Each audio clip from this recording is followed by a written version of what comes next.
Everything you think you know about survival is wrong.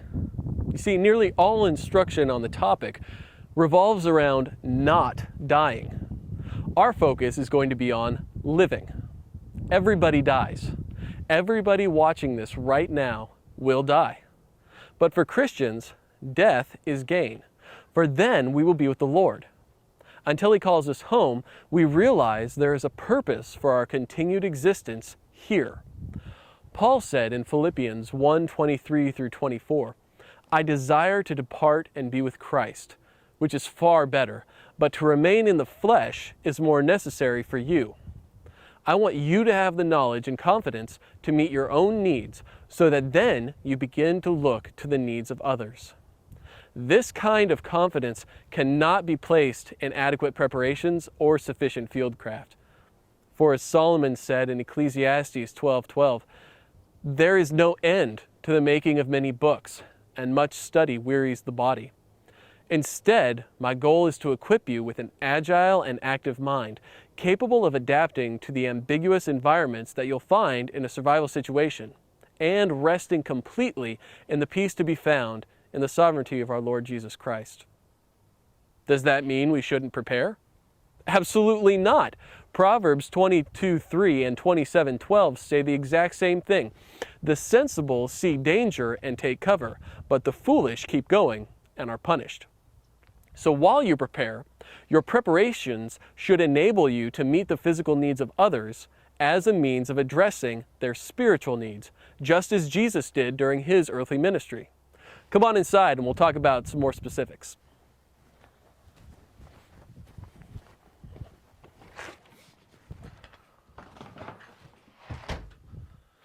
Hi. In this episode, we're going to discuss 10 types of natural disasters, where they most likely occur, the major causes and casualties, and some techniques for staying safe. It's important that you know how to prepare and respond to the disasters common to where you live, work, and travel. According to Oxfam, there's been a 400% increase in natural disasters in the past 2 decades. And Ezekiel 7:26 says that disaster after disaster will come.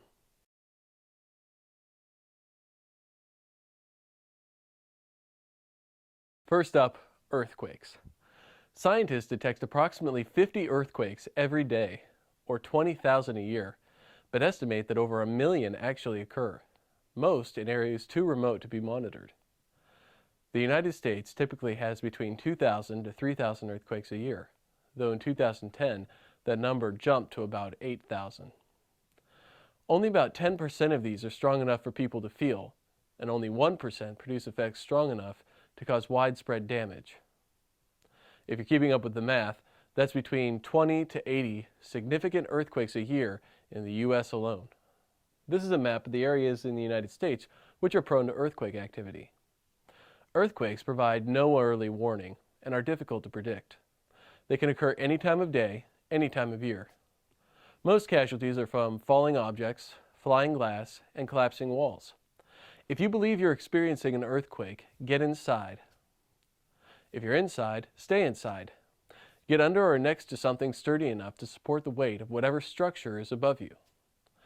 Anything with vertical and horizontal surfaces made out of solid wood or metal will most likely suffice, such as a dresser, desk, refrigerator, or table. If this type of item is not available, stand against an interior wall corner. Do not seek shelter in a doorway unless the structure is constructed from concrete or brick, and even then it should be used as a last resort. If you're outside, move to an open area away from streetlights, utility wires, and buildings. If you're in a car, safely pull to a stop, get out of your car, kneel or lay down next to one of the tires, and cover your head and neck with your arm.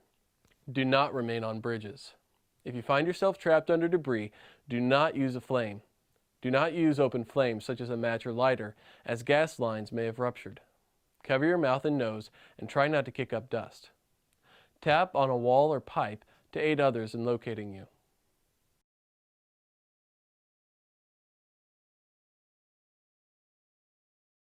Tsunamis are large waves caused by seismic activity in the ocean floor. This is a map of the areas in the United States which are susceptible to tsunamis. The seismic activity provides moderate early warning, but the exact effects are difficult to predict. Tsunamis can occur any time of day, any time of year. Most casualties are from swiftly moving debris, drowning, and hypothermia. If you experience an earthquake and live in a coastal region, follow the earthquake guidance during the shaking. Immediately after the shaking stops, get to higher ground. You may only have a few minutes. If you can see the wave, it's likely too late to evacuate, because tsunamis can move at 450 miles an hour in the open ocean. If you cannot reach higher ground, get to the top of a building, climb a sturdy tree, or find something buoyant to hold on to or get in. Stay put after the initial wave comes ashore. There may be additional waves.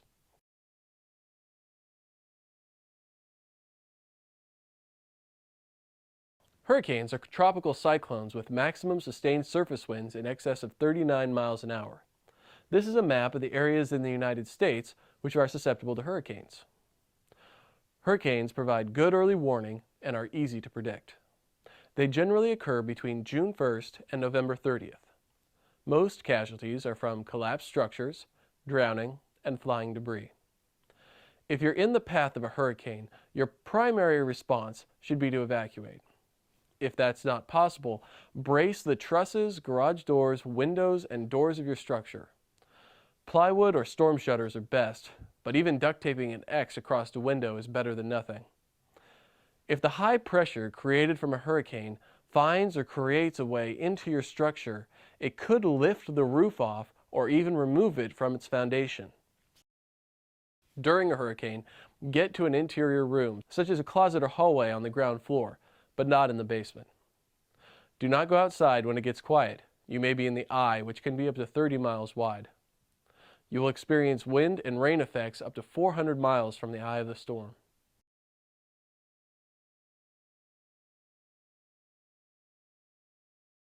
Tornadoes are violent columns of rotating air generated when a high and low pressure system mix. Over 100,000 thunderstorms form over the United States each year. Between 600 and 1,000 give birth to tornadoes. Here's a map of the locations in the United States that are prone to tornado activity. Tornadoes provide moderate early warning for the right conditions, but no warning with regard to where it will actually touch down or its path of travel.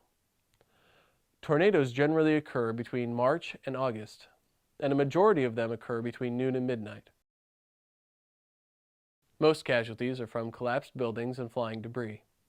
Indicators that conditions are correct for a tornado include a sharp, fresh smell in the air that seems unusual, hunter green to greenish black color in the sky, hail, a moment of silence after a thunderstorm, clouds that speed by quickly in a rotating fashion, a waterfall sound that gets louder like a train, or debris falling from the sky. If you are outside and see these conditions, get inside or underground. Once inside, get into a windowless interior room, storm cellar, or basement. Get under or hold on to a heavy piece of furniture. Avoid wide-span roofs such as auditoriums, cafeterias, atriums, and gymnasiums. Do not stay in mobile homes as they do not have the sufficient foundation to resist the high winds associated with tornadoes. If you cannot get inside, lay down prone in low-lying areas, sewers, or culverts. Look for places which will provide natural suction, such as mud or bodies of water. Protect your neck and head with your arms and hands. Since you're in a low-lying area, remember to stay alert for flooding.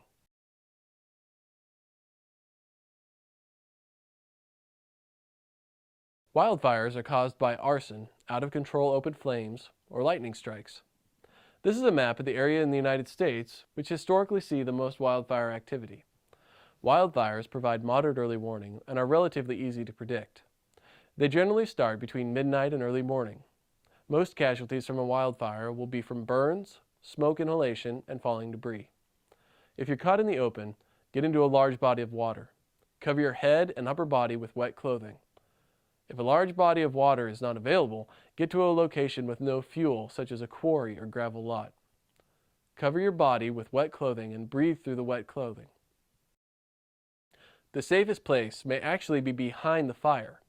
Traverse the flames laterally until you find a spot to breach. Do not try to escape downhill. Do not use canyons, draws, or saddles. If you're forced to stay in your structure, close all windows, vents, doors, and non-combustible window coverings. Shut off your gas at the meter and turn off or blow out all pilot lights. Open your furnace damper and close the fireplace screens. Move your flammable furniture into the center of the home away from windows and sliding doors. Place waterproof valuables in ponds, pools, or filled bathtubs. Your goal should be to create a zone of no fuel between you and the fire. Any fuel you cannot remove, you should completely soak with water. An interesting technique is to place running lawn sprinklers on your roof and external fuel tanks. If you're in a structure that is on fire, stop, drop, and roll. Never run while on fire, as it only increases the flame's supply of oxygen. Stay low to the floor as you attempt to exit the structure.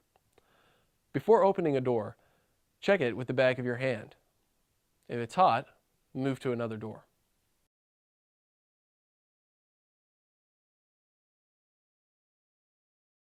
Volcanoes are ruptures of the Earth's crust, which allow hot gas and molten rock to escape. Here's a map of the active volcanoes in the United States. If you're on the East Coast, you may be surprised to see a marker in your vicinity. Volcanoes provide moderate early warning, and the effects are relatively easy to predict. They can occur any time of day, any time of year. Most casualties from a volcano will be from flying debris, burial, burns, and smoke inhalation.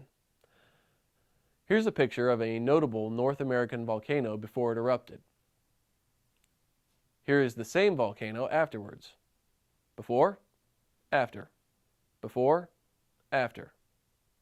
Any questions? If you are indoors and believe a volcano has just erupted, close and cover all windows, doors, and vents. Cover combustible engines or bring them inside. Monitor the roof for potential collapse from accumulated ash.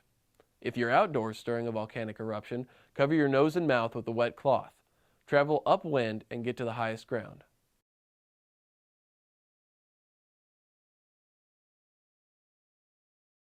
Landslides provide no early warning, but we can predict the correct conditions for one to occur. Generally, landslides occur after substantial rainfall, floods, or snowmelts. If there's been 3 to 4 inches of rain per day for several days, or a quarter of an inch per hour for several hours, the conditions are right for a landslide. Any precipitation event after a wildfire also sets the correct conditions for a landslide. This is a map of the areas in the United States which are susceptible to landslides. Most casualties from a landslide will be from burial and falling debris. If you observe the correct conditions for a landslide and are inside, go upstairs and stay next to sturdy furniture. Do not sleep in the lower levels of a structure and do not sleep in rooms that face hazardous slopes. If you're outdoors, get to higher ground. If high ground is not available or inaccessible, climb to a high tree, curl into a tight ball to protect your neck and head with your arms and hands.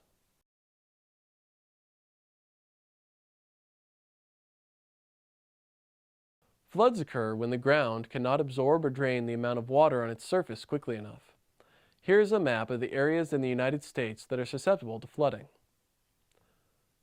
Floods provide moderate early warning and generally follow intense rain or snowmelt. Most casualties are from drowning, rushing debris, and hypothermia. Additional casualties will result from increased insect vectors such as mosquitoes and flies, bacteria, and mold. If outside, get to high ground. If inside, move to an upper level or roof. Don't try to drive through rushing water. If all else fails, try to find something buoyant to hold on to or get in. Do not try to swim. Remember the fundamentals of heat loss and get out of the water as soon as you can.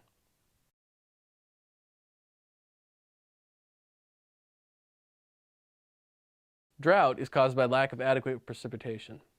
2011 was a record year for Texas, with the most consecutive days of temperatures above 100 degrees and no rain. Here is a drought monitor map for the United States for the summer of 2011. The areas affected by drought change slightly from year to year, but are generally concentrated around New Mexico, Oklahoma, northern Texas, Colorado, and Kansas. Drought provides excellent early warning and is easy to predict as it is a cumulative effect. It generally occurs during summer months. Most casualties from drought will be the result of dehydration, malnutrition, and stress. Approximately 40% of the world's agricultural land is seriously degraded, requiring the use of artificial fertilizers. The water table in the United States has been slowly but consistently falling. If you find yourself in drought conditions, your primary recourse is to pray for rain. Until God provides water, conserve what water you do have. Take 60-second showers or less. Place a full 20-ounce water bottle in the upper reservoir of every toilet. This will reduce the amount of water consumed per flush. Redirect your gutter and downspouts into rain barrels and wash your dishes and laundry by hand instead of using the machine.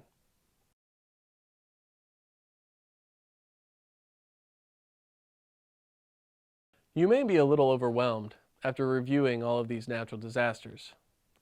Though we know that natural disasters will continue to occur with increasing frequency as the end draws near, God has not only provided for our ultimate peace through Jesus' sacrifice on the cross, but He has also given us a promise for when times look bleak. Genesis 8:22 says, "As long as the earth endures, seed time and harvest, cold and heat, summer and winter, and day and night will not cease." Natural disasters can have widespread devastation, but a new dawn is only a few hours away. Once the event is past, begin the hard work of rebuilding or relocating. And don't forget that many others are suffering, some more than you. Take this opportunity to have real conversations about what we place value in. Share the gospel as a means of securing items of true value, as Jesus did in Matthew 6:19-20. One of the hardest questions you'll have to answer is how a good God can allow such horrible things to happen. We'll cover that issue in the Man-Made Disasters episode.